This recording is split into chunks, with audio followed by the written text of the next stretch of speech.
Vamos fazer o seguinte? Chega ali 4, 5, 6 meses, começa o drama dentro de casa. O leite materno já não é mais exclusivo. É hora de dar papinha. O que a gente faz, então?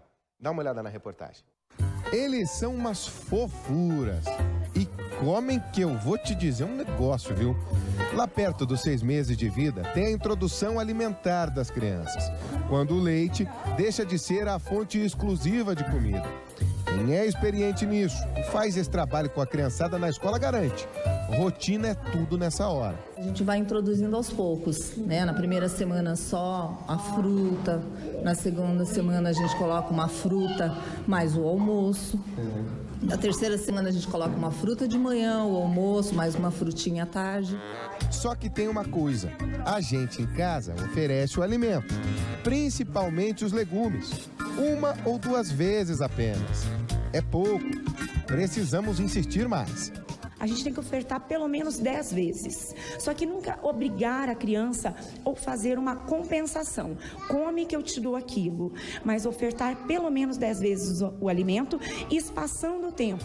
Sempre que possível, o papazinho tem que ser o menos amassado possível. O processo de cocção já dos legumes, vegetais que a gente vai usar para fazer essa papinha, a gente já perde alguns nutrientes. Se eu liquidifico, eu perco mais ainda.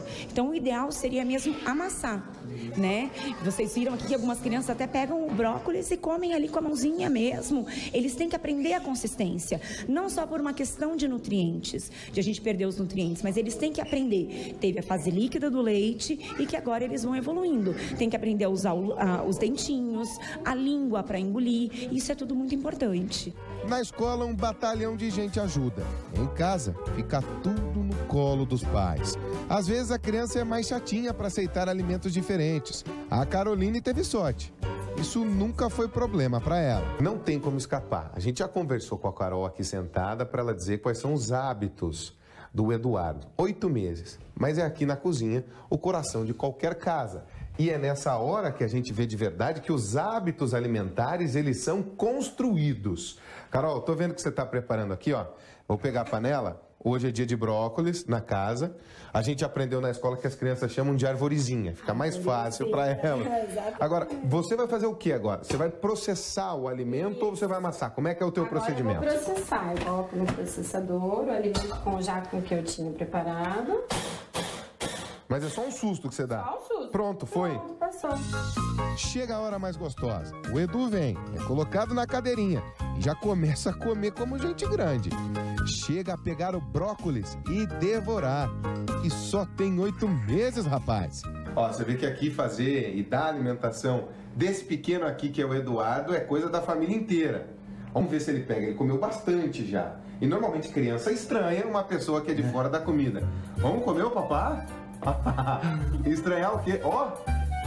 Meu Deus, Carol, esse aqui você tem que parar pra pedir. Você tem que pedir pra parar de comer. Pedir pra parar, ele come de tudo. Se ficar dando aqui comida, ele come o dia inteiro. Aí ele vê a gente comendo. E que seja assim sempre. Amém, com certeza.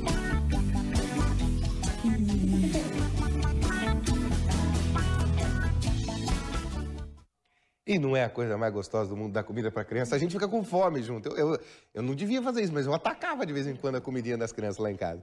Gente, nós vamos conversar agora com a médica pediatra. Ela é também membro da diretoria da Sociedade Paranaense de Pediatria, a doutora Gislaine Nieto. Doutora, bom dia, obrigado pela presença. Bom dia, obrigada a vocês. Doutora, a primeira dúvida que vem na cabeça dos pais é, alguns médicos falam com 4 meses começa a frutinha, essa alimentação mais sólida. Tem alguma idade correta? O que diz a Sociedade Brasileira de Pediatria? Bom, a Sociedade Brasileira preconiza até os 6 meses aleitamento exclusivo, né, aleitamento materno exclusivo, e a partir dos 6 meses a introdução alimentar.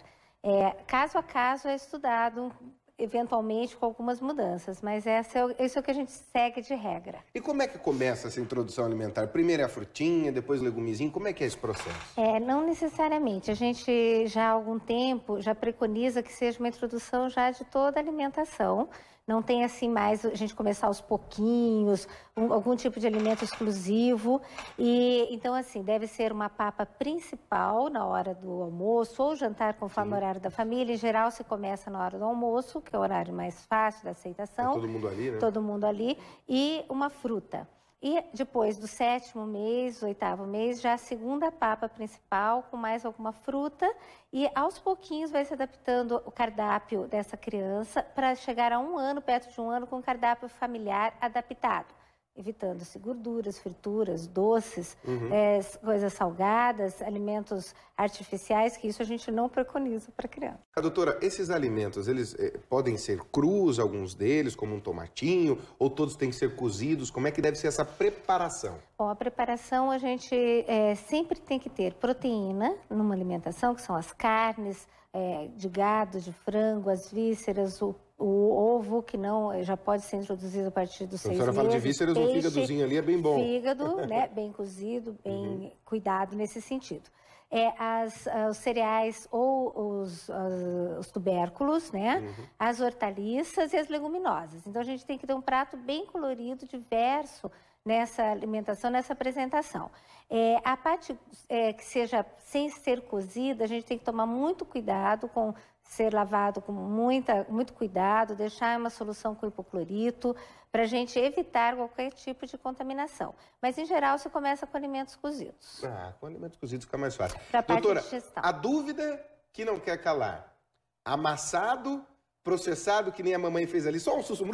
Como é que tem que ser isso, doutora? Olha, a gente preconiza que seja amassado. A gente sabe que é difícil, mais trabalhoso, mas se o alimento for bem cozido, a parte de amassar é bem fácil. Quanto mais amassado, mais se mantém os nutrientes da alimentação, se mantém fibras.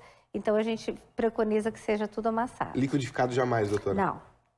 Já tá vendo aí, não põe no liquidificador. Pelo amor de Deus. Aquela trituradazinha ali, por quê, doutora? Ela quebra as fibras e as moléculas do alimento? Ele perde nutriente? Ele perde nutriente. Quanto menos processado o alimento, menos se perde nutriente. Só um sustinho e tá pronto. Vai-se embora. Doutora, a Sociedade Paranaense de Pediatria está com uma campanha também de que médico de criança é pediatra, Exatamente. Né? Então, o meu médico é um pediatra e o pediatra vai poder saber orientar adequadamente tudo que precisa na parte da introdução alimentar.